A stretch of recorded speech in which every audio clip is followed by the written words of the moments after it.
Commissioner Salgin. Commissioner West. Commissioner Collins. Commissioner Stevenson. Commissioner Vayu. Commissioner Van Essen.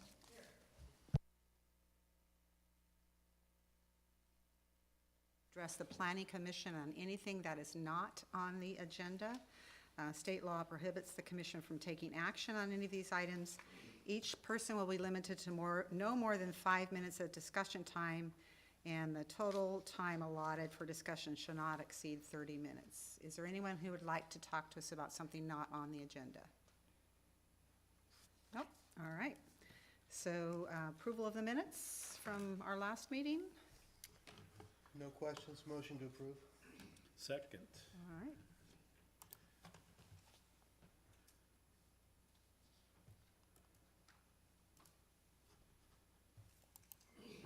All right, the minutes have passed. And now we'll go into our public hearing. The sequence of events is I will announce the item to be heard. Mr. Zeidevart will give us a report and a recommendation. We'll then open up the public hearing. If you wish to testify, we ask that you go up to the podium there, state your name and address. The order of testimony is the applicant, then those in favor, those opposed, and rebuttal by the applicant if necessary. After all the testimony has been given, we will close the public hearing. We'll discuss the item and make a decision on it. If you do not agree with our decision, you do have the right to appeal it. You can talk to Shelby or talk to Ken on the process for that. Just make sure that you did sign in when you came in tonight so that we have a record of you being here. So the first item is the development agreement, our annual review. Yes, thank you, Madam Chair, fellow commissioners. As you probably all know, most of you know, we annually go through our development agreements, the ones that are still active. Staff here reviews the development agreements to make sure that the developers are complying in good faith with the terms and conditions that are in them. Some of them on the list are actually built out development agreements. The developments are built out, but they still are running their course. It's a 10-year development agreement.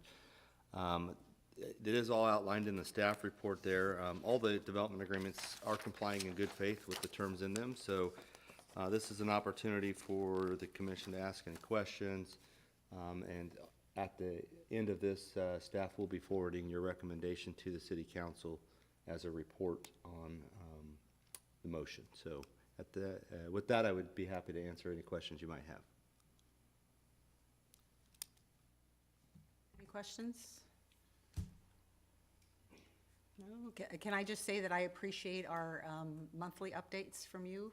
I think we're getting them once a month, and it's nice to know what's going on because a lot of times people will ask, hey, what's happening with that? So it's nice to have that. So if there's no questions, do we have a motion? And we do have a recommended action. Oh, public hearing, I'm sorry. Is there anyone who would like to speak in favor of this? Anyone who would like to speak in opposition? All right, seeing none, we'll close that portion. Any other discussion? Nope. Motion? Sure, I'll make a motion. Planning Commission agrees that there's been compliance in good faith with the terms and conditions of all the prospective development agreements and directs staff to prepare a written report to the City Council. I'll second.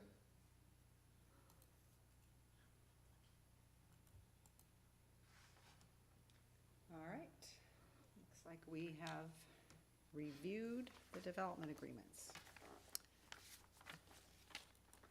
And the recommendation is going to go to the City Council. Our second discussion item is a major site review, SR 22-73 for the cottages at Acacia and Pine. Thank you, Madam Chair, fellow commissioners. The request here, Alice, could you pop up on screen for me? Thank you. The request is for a site plan permit to construct 3 two-story attached townhomes with 2-car garages and a detached accessory dwelling unit with an attached garage on a lot that currently contains an existing single-family home. The proposed project is located at 230 North Acacia, as you can see on the vicinity map here. It's on the corner of Acacia and Pine Street. It's in the R3, which is Limited Multifamily Residential District, and which does allow for up to 11 units per acre. The proposed project here is 0.4 acres in size, which would allow up to 4 units on the subject property. In addition, since the parcel currently holds a single-family home and is zoned residential, the property is eligible to construct an accessory dwelling unit pursuant to California state law. So they could have a total of up to 5 units on this lot, which is what is being proposed with the current existing house that's on the lot. Here's a site plan for the property. The proposed triplex, kind of zoom in a little bit here for you, will be located towards the rear eastern edge of the property with the front entrances facing inward to the parcel. The triplex building is proposed to have about a 108-foot setback from Acacia Avenue. It sits again towards the back of the property. It has about a 16 or 15-foot 9-inch rear setback from the alley, which is the midpoint of Caps Way Alley in the back. It has about a 5-foot side setback, 5-yard setback from the interior side lot, and it has about a 20 or roughly 21-foot street side setback from Pine Street. Get over to the floor plans here. Each triplex is a 3-bedroom, 2.5 bath unit, which with an attached 2-car garage. The triplexes will have they vary a little bit in square footages. They are similar layouts, but they do have a little bit different square footages. One 1,608 square feet, another one 1,642 square feet, and then one that's 1,799 square feet. Pedestrian access will be provided to the site through a common gated walkway from the Pine Street side, the sidewalk over there. And each unit will have a private cement plaster wall entry courtyard, so they'll have kind of the outdoor space for themselves in the front of their unit with a courtyard design. Vehicular access to the site will be provided via Caps Way Alley, entering from Pine Street. And as mentioned earlier, each unit will have their own 2-car garage.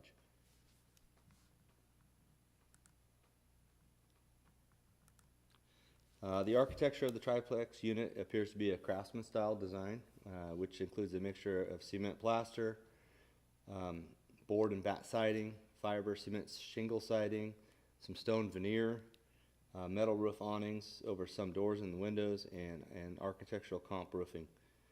Additionally, the triplex has a combination of complementing exterior colors, yet provides kind of for some individual unit looks for the entire triplex unit.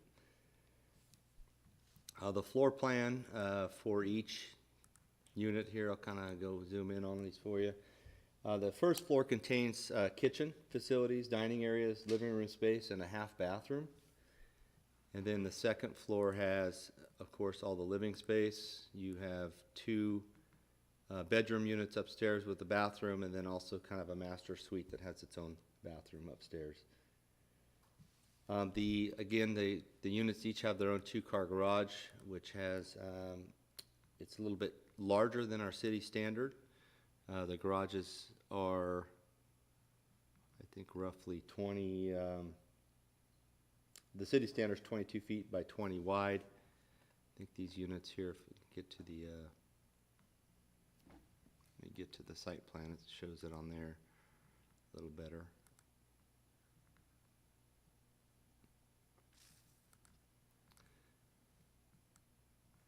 So the garage units are 23 feet in depth, so a little bit longer, and they are roughly 22 or almost 23 feet wide for width on those. Also provided for the triplex unit is a small storage structure which they plan to build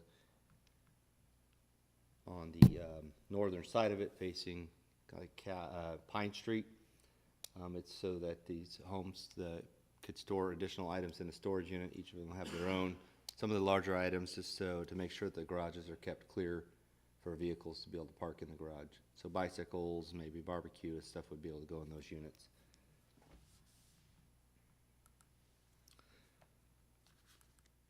So the proposed accessory dwelling unit is provided on the lot in the kind of the northwestern portion. If you've been out to the site, there's kind of a large yard area there. The proposed ADU is a 2-bedroom, 1-bath unit, and is about 983 square feet in size.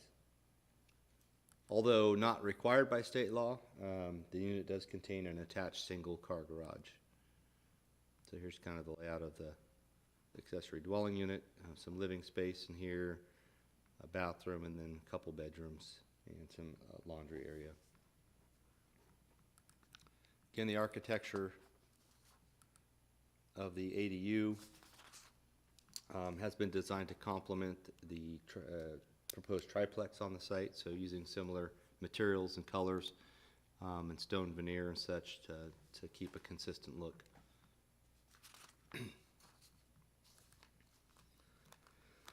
The existing single-family home is proposed to remain on the lot unchanged. This existing unit is about 1,566 square feet in size and is a 3-bedroom, 2-bath unit. In order to fully develop the site, the existing garage, carport, and storage unit on the site will be demolished so they can add the other units with their garages and storage areas. One of the single-car garage units that is attached to the proposed ADU will be dedicated for usage by the existing single-family resident there, which will be a rental property. Parking requirements for a small, like multifamily project, basically defined as apartments, townhouses, or condos, which this would fall under, amounts to about 1.7 spaces per dwelling unit is what the code requires. So using that standard, they would need about 8.5 off-street parking spaces for the project. The proponent is proposing 11 off-street parking spaces with the project. You have 3 2-car garage units, as mentioned with the triplex. You have 2 single-car garage units, and then there's 3 off-street parking spaces. There's 2 in the driveway in front of the single-car garages there, and there will be 1 off the alleyway in the back as an uncovered parking space. The plan indicates approximately 29% of perimeter landscaping around the site, with about 7.3 of interior landscaping. So the landscaping within the fenced-in yard areas would be about 7.3%. The applicant has indicated where those would be. However, there's no detail to the landscaping that's going to go in there. They will be required to submit a detailed plan for review and approval with the project. Some of the issues that we identified and how they mitigated those with the project, access to the garage units from Caps Way. Caps Way Alley in the back is not an official alley, and it basically is surfaced with dirt at this point. In order to mitigate appropriate access to the garage units, the project proponent will be required to dedicate and improve their half of the newly dedicated alley. Improvements will include the removal and installation of new driveway approaches off of Pine Street to Caps Way, installation of a new valley gutter down the center of the alley, some storm drain in that valley gutter as well, and then our city standard brick pavers along their half of the alley in the back. One of the other issues was parking. Basically, due to the proximity of this project to Ripon High School, we do have quite a bit of parking issues throughout the school year there, good like 10 months out of the year. Although the site contains sufficient parking, we did have concerns making sure that the garage units were actually used for vehicle parking. So to help ensure that, there's some mitigation measures on the project. Basically, the project proponent will be required to include language in their lease that the garages have to be kept clear so that parking of cars could be parked in the garage. Secondly, the project proponent is providing additional storage units, so to make sure those garages can be kept clear of storage in there that would prevent cars from parking in there. And then also, they will be putting in a little bit taller garage doors, 8-foot tall garage doors. So if a car's like a SUV or a pickup that might be a little taller, they will be able to fit in the garage with the taller doors. And then the last kind of item that was of a concern, and they provided some area for that, is the storage of their trash and refuse containers. There really wasn't space dedicated for that. They did add that. There's a small area that's off one of the triplex units area where they have space for trash cans to be stored out of view. And they can pull those out during trash day and then back in there for storage, so it's not taking up room in the garage or sitting out. So the project was forwarded to all agencies, and comments and conditions that we received are incorporated into the staff report. And there's a list of conditions. Hopefully you've had a chance to read through those. And at this point, I'll turn it over to you, Madam Chair, and be happy to answer any questions. Great, thank you. Before we continue, I seem to have lost everything on my computer. I don't know why, but it's gone. Mr. Tech Guy.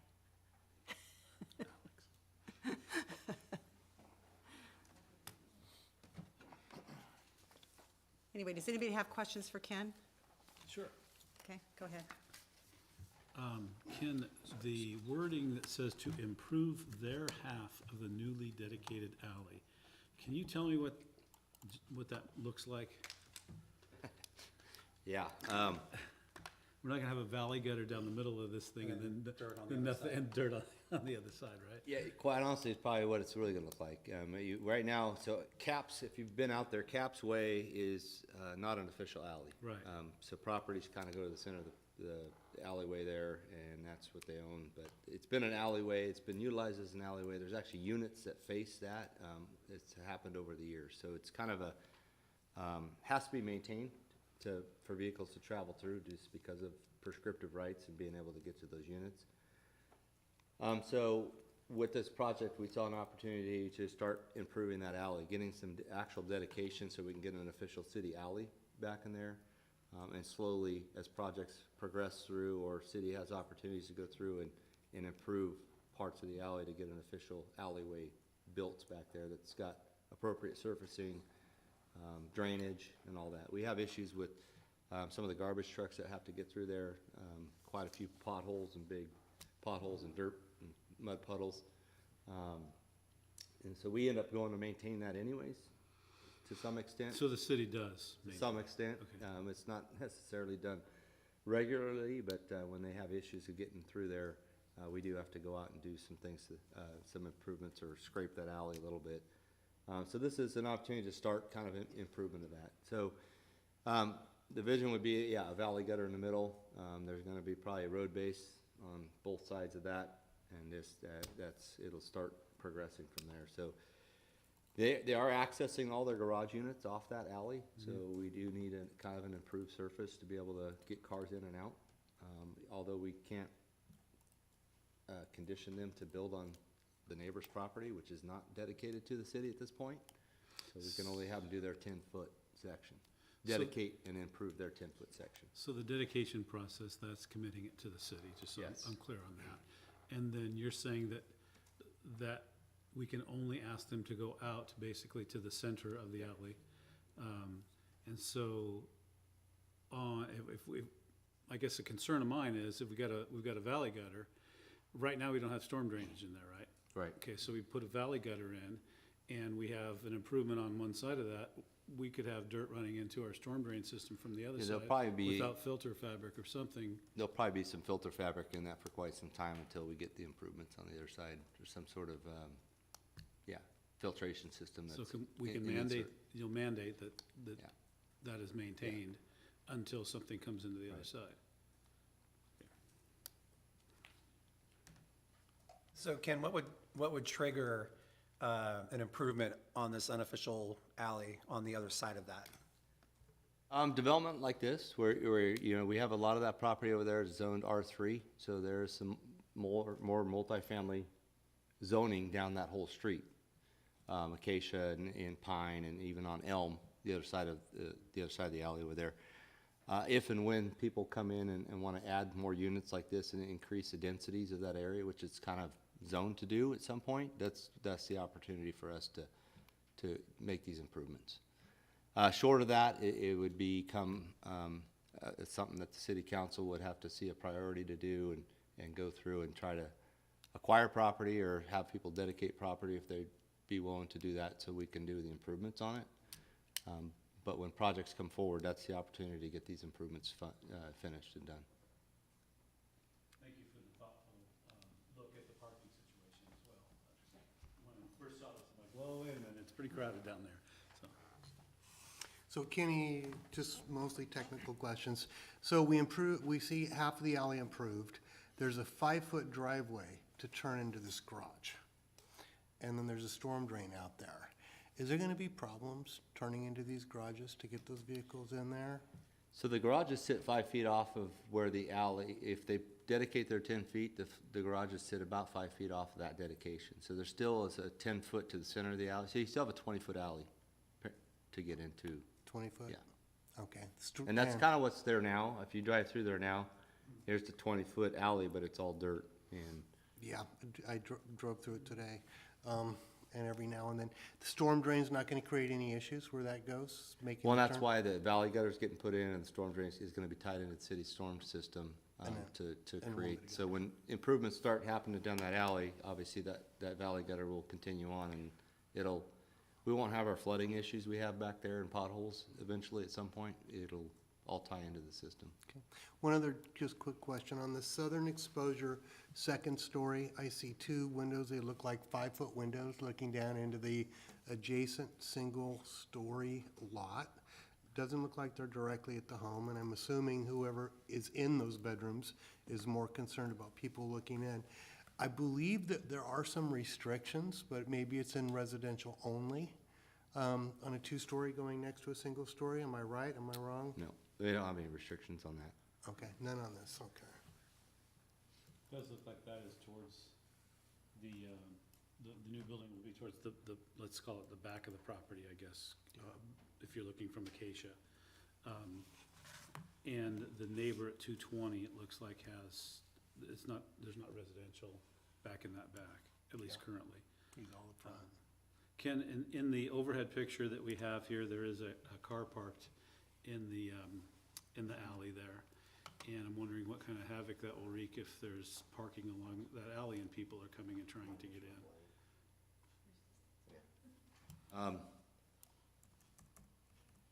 Hang on one second, let me pull up the. Is there a way to make that no parking on the sides of that alley? Again, we want these people to use the. Therein lies the challenge. You know, this gets into a legal issue, really. It's not an official alley, right? So an official alley, we'd be able to go out and enforce cars parking in the way. This is what they call like a prescriptive rights. It's been used as an alley for so long. If somebody's blocking that, obviously, I think the PD or even the fire department would probably go out and kind of tell them to get the car out of the way and maybe have some enforcement on that. Just because of that, it is used to access some units back there. As far as the legality, though, I don't know. With all alleys, we have these issues, enforcing where cars kind of stick out and maybe start to block the alley. We have to go through and enforce some of that when it becomes an issue. Once it's dedicated, do we have? We do have some rights to better, enforce? yes, we have, once we start getting an official alley dedicated through there, then we can go out and enforce that from a city perspective. So as this project dedicates its portion, do we have enforceability at least on their side if somebody's blocking their driveway? do. We do, okay. So I have a question about the setbacks. I seem to remember that we had different setback requirements, et cetera, for downtown property. Is this considered downtown, and are we allowing different setbacks because of that? So the municipal code allows the planning commission some leeway on setbacks for R3 and R4 property, higher density property. Okay. Not necessarily, it's not downtown district, it's R3 and R4. Because of the nature of an R3 and R4 property, which could be apartments, townhomes, it gives you, as a commission, some discretion of placement on setbacks. Because you do get some unique sites when you have multiple, maybe apartment buildings going together, of what setbacks should be where, and that is to the discretion of the planning commission, looking at a site plan. Okay. One other thing, Ken, the screening for the trash area, this isn't a standard trash enclosure for commercial purposes, so do you know what, at least I'm assuming it's not. It's not, they're planning on using individual cans at this point. There is a condition in the staff report that if they ever choose to go to a dumpster style, then they would have to come back to the city and submit plans for a trash enclosure. City standard. And a placement of that would be all decided at that point. So at this point, is there anything that we know that's the plan for enclosing that or screening that? Yeah, so the plan calls for having, pull back up here. The plan calls for having the same cement like plaster or cement plaster walls as the courtyards would have. Okay, And then a gate and stuff, so they would be tall enough to hide the trash cans and have a gate, and then it's the same material. Let me kind of zoom down here, the cement plaster walls. there, I see it now, I didn't see Yeah. that before, thank you. Yep. Any other questions for Ken? Okay, is the applicant here, and would you like to present to us?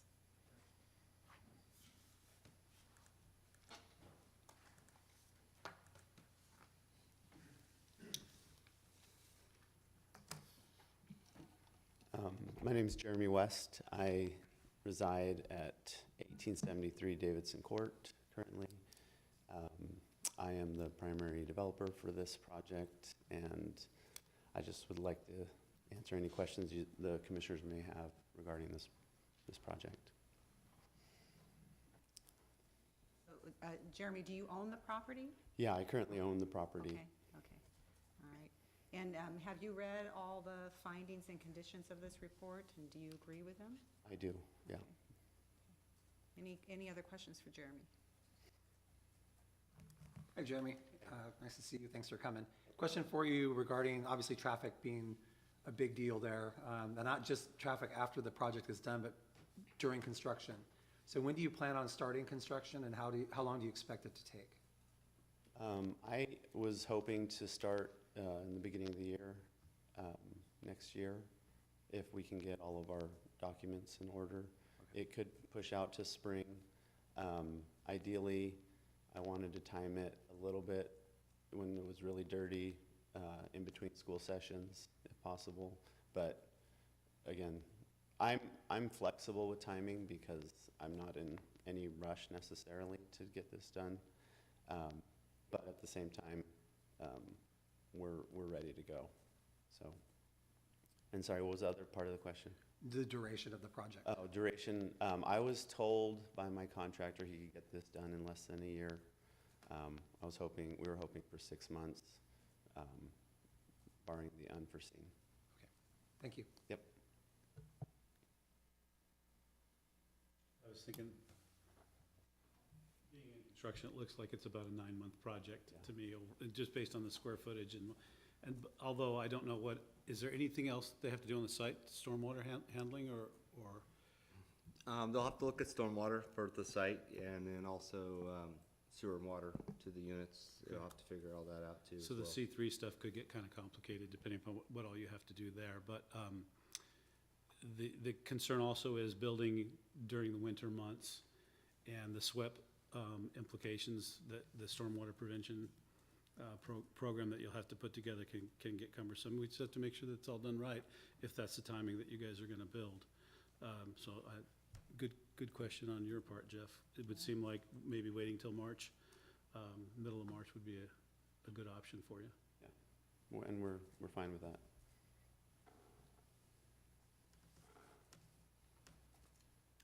Any other questions for Jeremy? I like the look of the project. Yeah, It's yeah, I do too. very nice. Have you done this before, Jeremy? I've done commercial, but nothing, less residential. But my designer, who's done a lot of my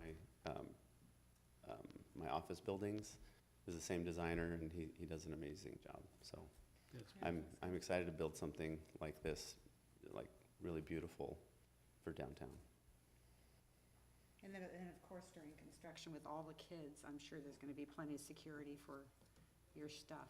Yeah, we'll, that'll be our, one of our primary, responsibilities. Any other questions? Thank you. Okay, thank you. Is there anyone else who would like to speak in favor of this project? None? Is there anyone who would like to speak in opposition? All right. Seeing none, we will close the public hearing. I do have one thing Commissioner Collins had asked. So here's the aerial view of the site. You're concerned about the windows in the back there. That triplex unit's going to sit back in here. So there's really not there's no units back here. There might be a garage in the very back of that lot, but that's about it. Perfect. Well, and if it's allowable on that site, then it's allowable, so. We'll just have to let the neighbors all just get along with each other. That's always easy. Well, it's not our problem. We don't believe in government overreach. Thank you, Ken. All right, so any discussion? No? Do we have a motion? And Ken did provide a option for the motion. I can read it here. Planning Commission approves the major site plan permit SR 22-73 for the cottages at Acacia and Pine based on the findings and subject to the conditions of the staff report. Do we have a second? I'll second.